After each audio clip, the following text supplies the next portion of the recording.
Well, good morning, everybody. Lynn, can you hear me?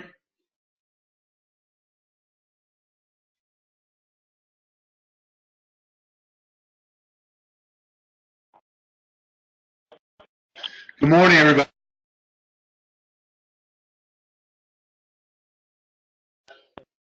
On the special needs webinar, excuse me. We appreciate you taking the time. As a quick introduction, my name is John McGinnis. I'm the local wholesaler in New Jersey for SPG. SPG is an independent life, long-term care, and disability insurance planning firm helping advisors incorporate and grow the insurance part of their practice and keeping the advisor in advisor mode while we give you the resources of SPG to provide a concierge service to help you increase your insurance opportunities. About 5 years ago, we started developing ideas around special needs planning as we kind of saw a void in the amount of resources that advisors and then certainly clients have. You know, if clients and or advisors have a library of resources for this, it's because they've had to develop it themselves. So we've done a couple of things along with developing this webinar. One other is we've partnered with the American College to help promote and introduce the Chartered Special Needs Consultant designation that they developed about 7 years ago. They developed it initially for MassMutual because MassMutual was one of the first broker dealers to really get behind the whole special needs planning demographic. And now it's available to all advisors. The criteria is that you have to be a CFP or a CLU to go through the course. If you're neither of those, you can test out of that, and we can help you with an introduction to both the curriculum and how to go about achieving that. And then another resource, we developed the relationship with Exceptional Parent Magazine. Exceptional Parent Magazine goes out to 850,000 people per month, and we help promote advisors within those pages that are working in this area. So we'd be happy after this presentation to discuss either or both ideas with you. So let's get started. So special needs demographics.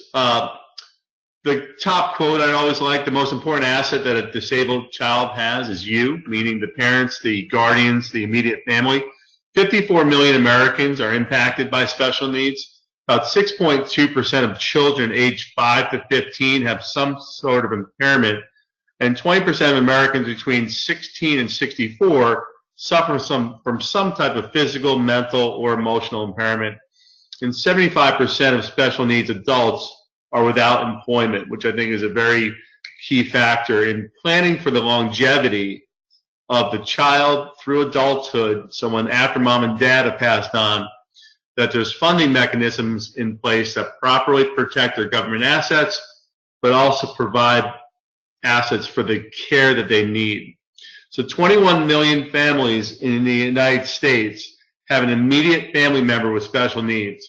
So as financial planners, if this is not on your plate right now, it's definitely on the menu.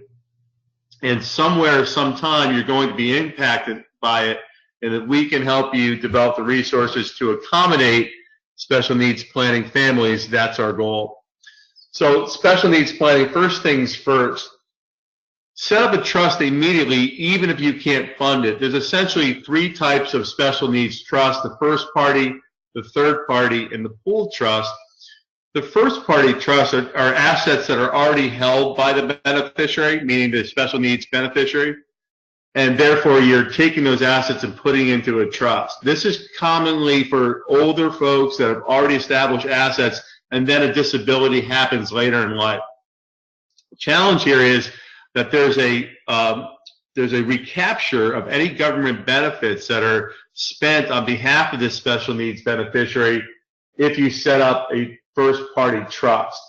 The second type of trust is a third-party trust, which is set up generally when the child is younger and the special needs has been diagnosed or the incident has already happened at a younger age. And therefore, you're just creating a trust so that the recipient is not receiving the benefits, but it goes into the trust. The trust then distributes the assets as needed, and it avoids government offsets. It avoids offsets of government benefits that that beneficiary may have.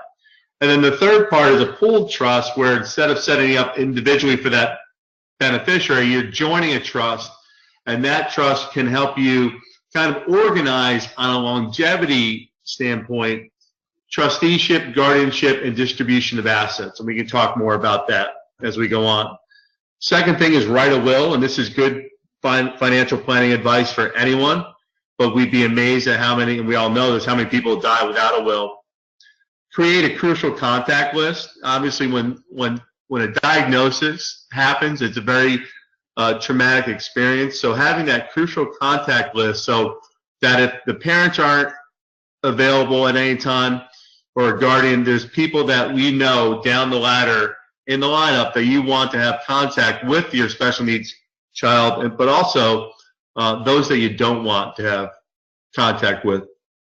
And then doctors, facilities, and medicines, and also create a list of who you do not want involved. So that comes in with the letter of intent, and it's the ability to say, okay, I've got a will, I've got a trust, but then I also want to dictate, again, who I want involved, who I don't want involved, and what my goals and objectives are now and in the future for this special needs beneficiary, so that I know whether I'm here or if I passed away or incapacitated, I know that my wishes for this person are going to be fulfilled, and the assets that we put aside for them are going to be dictated for them.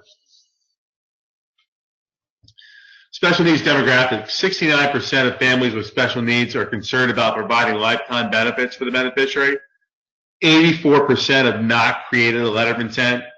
72% have not named a trustee, and this is not shocking, even though it's a large number.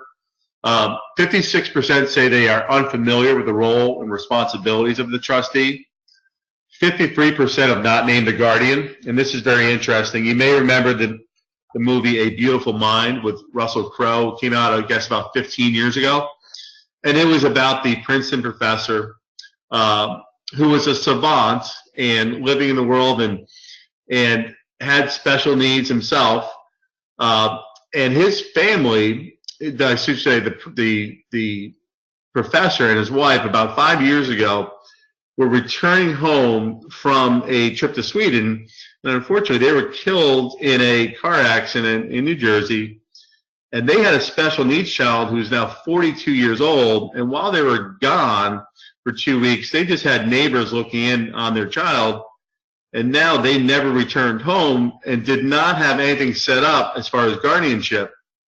So many people are just playing it day by day, and you can kind of see why, because there's so much going on in their lives to attend to this person's needs every day, that they may not have done the planning that they need to do for guardianship, trusteeship, and funding the longevity factor. Because think about what we do every day is we talk about longevity gaps and retirement and how we can provide a sustainable income for 30 or 40 years during a client's retirement. Well, these folks that have a special needs beneficiary, they're going to have two retirements. They're going to have their own, and then they're going to have to fund when they pass away and make sure that there's sufficient assets available and that those assets are properly structured so that there's not a government offset of benefits.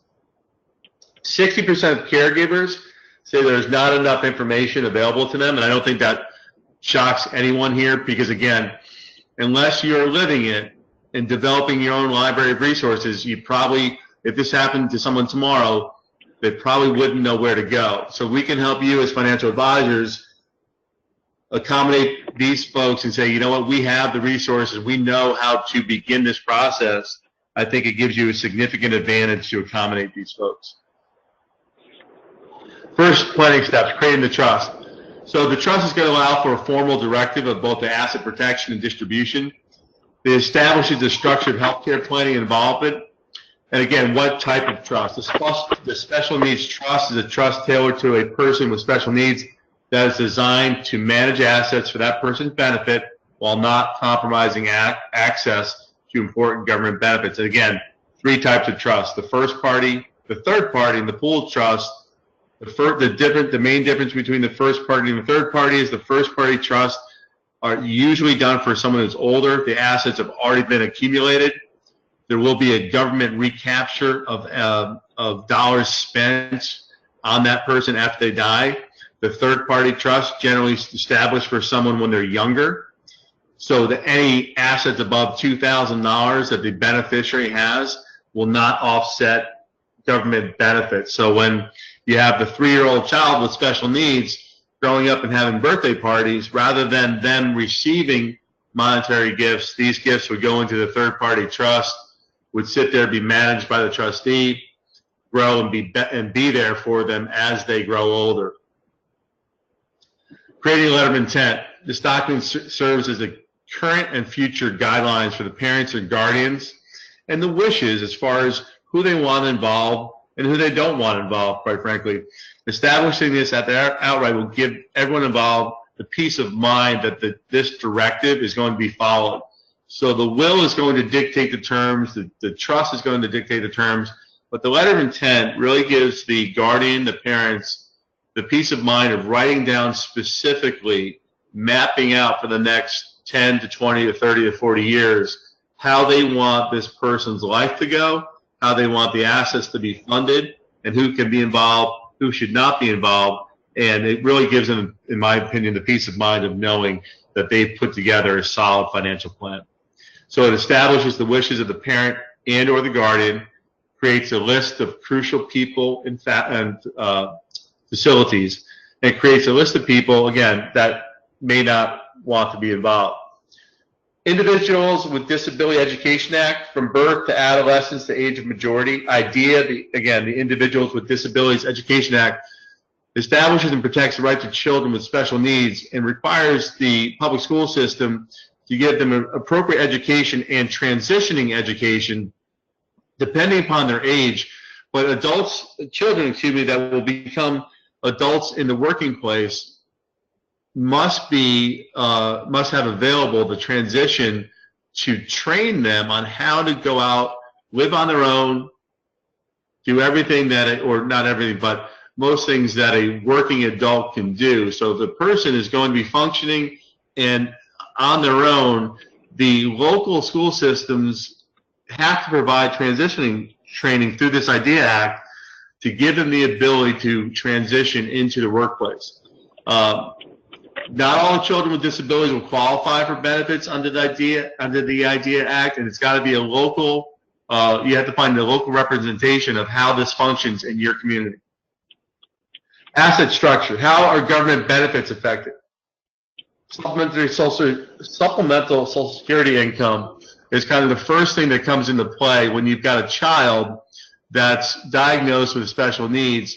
Now, the SSI income is rather limited. I think the limit right now is $750 for single and $1,104 for a married couple per special needs beneficiary. So it's not the be-all and end-all, but it's generally the first financial assistance that they receive. The biggest challenge is the limitations on the assets. So people with more than $2,000 in assets are not going to qualify for the full benefit. If once the child reaches age of majority, that's why the special needs trust is so important, because that $2,000 limit won't be affected by assets held in the trust, and therefore they can still qualify for government assistance and not have any offsets because of assets held in their own name. Who can create the trust? Obviously, you're going to sit down with the estate planning attorney, but an estate planning attorney with a special needs background. We all know estate planning attorneys, they do great work, but to know the nuances of how federal and local guidelines, state and local guidelines affect your benefits and resources that are available on a local level, you really need to seek out, and we'd be happy to apply referrals to attorneys that are working specifically with special needs, because it's a nuance above and beyond typical estate planning. And then what happens to the assets after death? And this comes back into the fact, how do we plan for the ultimate longevity of a special needs beneficiary after mom and dad or their guardians are gone. So you think about the typical retirement income meeting that you have.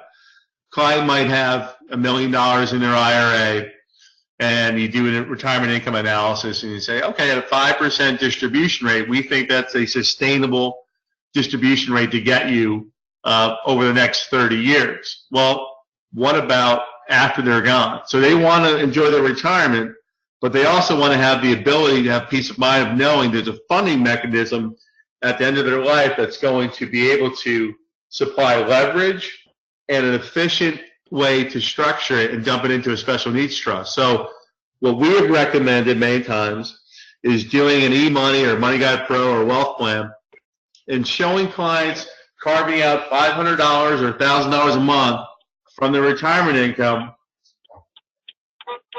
to fund a second to die life insurance policy that will be paid off at their death. When you look at it, it's probably the best leverage that we can give them is the ability to have something that after the second death supplies that funding mechanism to go into the trust so they can enjoy their retirement. It's a very expensive proposition to retire and fund a longevity for a special needs child and give them the ability to have that peace of mind they can enjoy their retirement. Critical financial questions.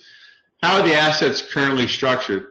I.e., does the beneficiary currently have assets that they own outright?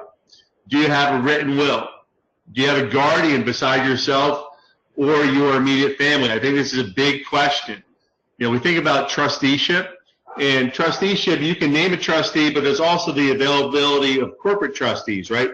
Take the family out of it.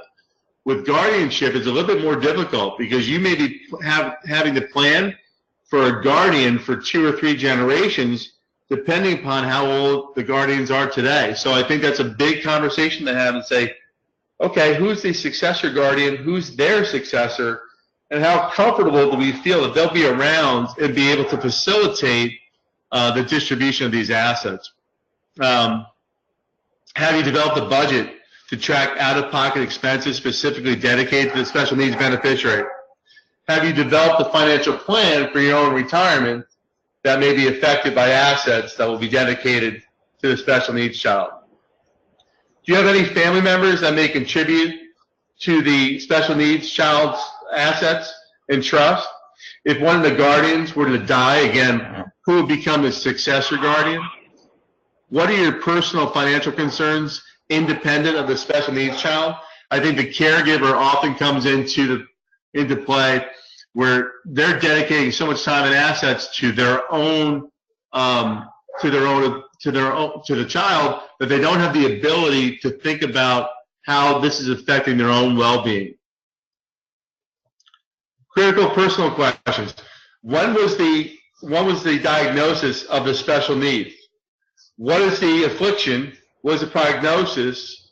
And what is the current care? What medical procedures or advancements are being made in the area that the special needs child is affected? And what are the most pressing concerns emotionally? How many siblings does a special needs child have, and how are they affected? Do you have any family nearby that are willing to participate in the caregiving? Again, have you named a successor guardian? Have you developed a special needs trust? And have you named a primary contingent beneficiary? And is the guardian or trustee aware of their responsibilities and roles? Do you have a healthcare advocate? And do you have an education advocate? And finally, do you have a professional workplace advocate, both for the beneficiary and, quite frankly, for the caregiver, as they're dedicating so much time and assets to the special needs beneficiary? So, critical questions: what is the school's mission for education? Are the parents encouraged to be involved? How is the staff informed about the special needs child? What program does the school offer for special needs children? Oftentimes, special needs children placed in just a general population school will get lost. What specialists do you have on staff? What external contacts does the school have to advise parents on their benefits? How does the school monitor progress? How much interaction does the special needs child have with the total school body? What's the transition training that is offered? And does the school offer vocational guidance and training placement? And does the school have contacts with private foundations that may be able to supply benefits and resources to the family? How can the parents collaborate with the school staff? And does this special needs child beneficiary need additional support outside of the school in the opinion of staff? And finally, what reasonable adjustments are recommended for the special needs child's care as they get older? Obviously, depending upon the diagnosis and when they're first interacted with, that makes a huge difference on the ability for that child to maintain and grow as far as they get older and achieve certain milestones. So, partnering with SBG, we would invite you to meet with your SBG wholesaler so we can show you both the Exceptional Parent magazine options and resources. We did a seminar last week, or 2 weeks ago, for the New York City Fire Department and firefighters that have special needs children. We had about 50 firefighters in attendance, and I showed them the Exceptional Parent resource, and Exceptional Parent's been published for 60 years, and none of them knew about it. And it's the go-to resource for families with special needs, and it's a complimentary subscription. So we can help you and your clients that are in this situation find resources that they may not know are available. And then again, the introduction to the American College and the Chartered Special Needs Consultant. If you're a solo practitioner or if you're in a group of advisors, it may be a great way to stand out and accommodate special needs planning and families that need it, and give your practice kind of an edge up on the rest of your competition by saying we can accommodate your needs, we understand the nuances of special needs planning, and help you plan for your own longevity as well as the longevity of your special needs beneficiary. So again, thank you for joining us today. Any questions that you have, you can submit to me either. I think we can unmute you, or we'd be happy to take them in writing, and we would love the opportunity to sit down with you and discuss how we can be a great resource to your practice. Thanks, everybody. Have a great day.